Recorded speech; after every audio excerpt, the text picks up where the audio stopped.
Selama menjabat sebagai Panglima ABRI tahun 1978 sampai tahun 1983, Andi Muhammad Yusuf sangat populer di kalangan prajurit. Ia rajin berkunjung ke barak dan sering memberikan kenaikan pangkat secara langsung di lapangan. Perjalanan Panglima Kodam Hasanuddin yang meninggal tepat pada tanggal hari ini, 15 tahun yang lalu, tanggal 8 September tahun 2004, itu terbilang sangat berliku.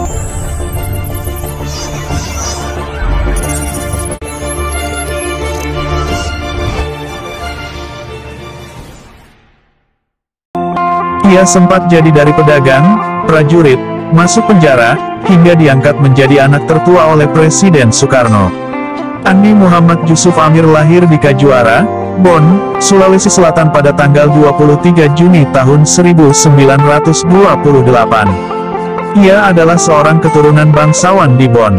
Tahun 1945, saat pecah revolusi di Indonesia, Andi Momang, akrab panggilannya, tergerak hati untuk ikut berjuang dengan terlebih dahulu mencari modal ke Jawa dengan menjadi pedagang gula.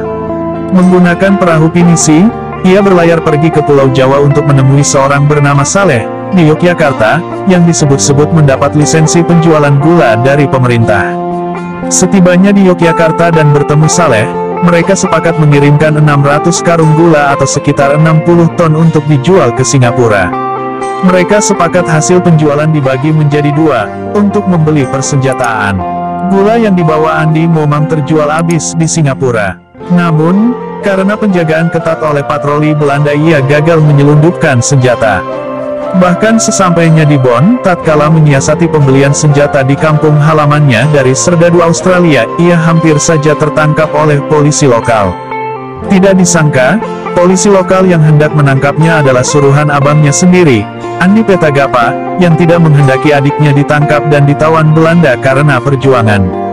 Setelah mengetahui hal tersebut, Andi Momang kemudian memilih untuk kembali ke Jawa dan menjadi tentara.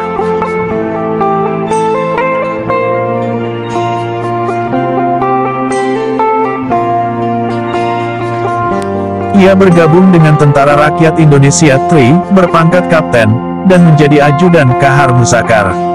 Andi Momang kemudian mendapat misi untuk berangkat ke sebuah front di Sulawesi dengan bekal 600 karung gula, senjata, dan makanan untuk dibawa ke sana.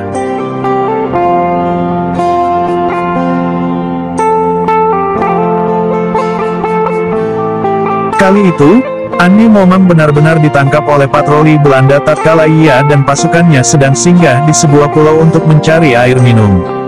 Ia kemudian ditawan di Kalisosok, Surabaya, hingga 1,5 tahun. Andi Momang baru bebas ketika gencatan senjata pada tanggal 17 Januari tahun 1948 lewat pertukaran tawanan perang. Ia dan pasukannya ditukar dengan sepeleton tentara Inggris dari Divisi India. Setelah dibebaskan, ia kemudian dinikahkan dengan Maesaroh, seorang cicit pendiri Muhammadiyah, Ahmad Dahlan. Menurut Andi Matalata dalam memoarnya, Meniti Siri dan Harga Diri, 2003, Andi Momang yang seringkali mengantarkan mertuanya bertemu Presiden Soekarno di Istana Gedung Agung, menarik perhatian bung besar itu. Perangai Kapten Andi Momang yang sopan dan halus sangat menarik simpati Presiden. Akhirnya Andi Momang dianggap sebagai anak tertua dari Bung Karno, tulis Matalata. Setelah Indonesia diakui kedaulatannya oleh Belanda pada 1949, Andi Momang yang kemudian menjadi perwira polisi militer kembali ke Sulawesi. Ia menikah lagi dengan Eli Sailan, putri tokoh nasionalis asal Makassar, Amin Sailan. Menjelang Orde Lama runtuh, ia kemudian ditarik oleh Soekarno untuk menjabat Menteri Perindustrian Ringan. Di tahun-tahun itu ia melepas gelar kebangsawanannya. Namanya kemudian dikenal dengan Muhammad Yusuf atau M. Yusuf. M. Yusuf dikenal sebagai salah satu pendukung Soeharto. Ketika menjabat menteri, ia orang penting yang mengirim surat perintah tanggal 11 Maret kepada Letnan Jenderal Soeharto, dan menjadi saksi dari kejatuhan bapak angkatnya, Bung Karno.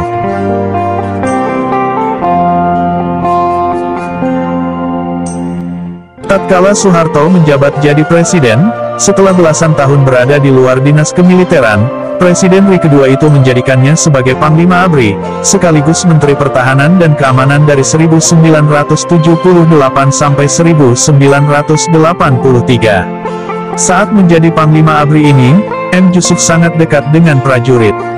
Dia berkeliling Indonesia untuk menemui para prajurit di barak-barak. Dengan hangat dia menyapa keluarga prajurit. Ia juga membangun asrama, memperbaiki fasilitas yang rusak, memberikan bantuan dan dengan sikap kebapaan mendengarkan curhat para prajurit. M. Yusuf menghabiskan waktu di antara para prajuritnya. Ia nyaris tidak pernah duduk di meja kerja. Namanya menjadi sangat populer. Ia tak hanya di kalangan prajurit, namun juga di mata rakyat.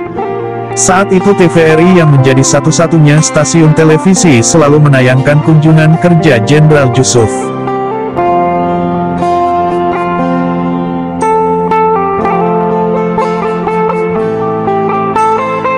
Perlahan, Soeharto tampak mulai khawatir dengan kepopuleran Jenderal Yusuf. Di kamus Orde Baru tak boleh ada matahari kembar. Apalagi rakyat lebih antusias melihat Yusuf daripada Soeharto. Bisik-bisik mulai terdengar M. Yusuf cocok jadi wakil presiden, atau jadi presiden menggantikan Soeharto. Setiap malam berita Yusuf mengunjungi prajurit di seluruh Indonesia dan berbicara spontan kepada mereka dengan aksen Bugisnya yang kental, suatu tontonan yang jelas lebih menarik dibanding penampilan Soeharto yang monoton. Tentu saja Bapak Presiden merasa terganggu, tulis wartawan senior Salim Said dalam memoarnya Dari Gestapo ke Reformasi terbitan Misan.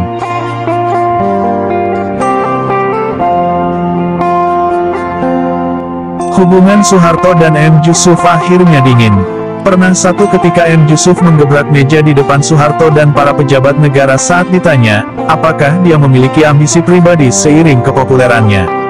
Sejak saat itu Panglima ABRI selalu mengutus wakilnya jika ada rapat di Binagraha yang dihadiri Soeharto. M. Yusuf tak pernah jadi wapres, apalagi presiden.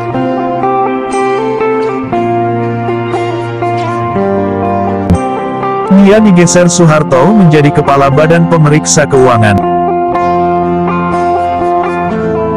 Setelah itu sang jenderal memilih pulang kampung ke Makassar dan mengurusi masalah agama hingga akhir hayatnya.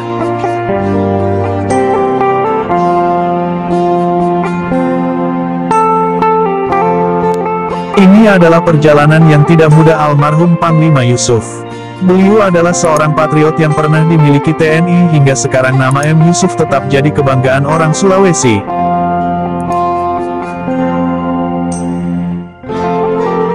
Beliau Panglima ABRI yang begitu disayangi oleh para prajurit TNI. Beliau tidak meninggalkan harta tapi beliau menanamkan prinsip kepada keluarganya.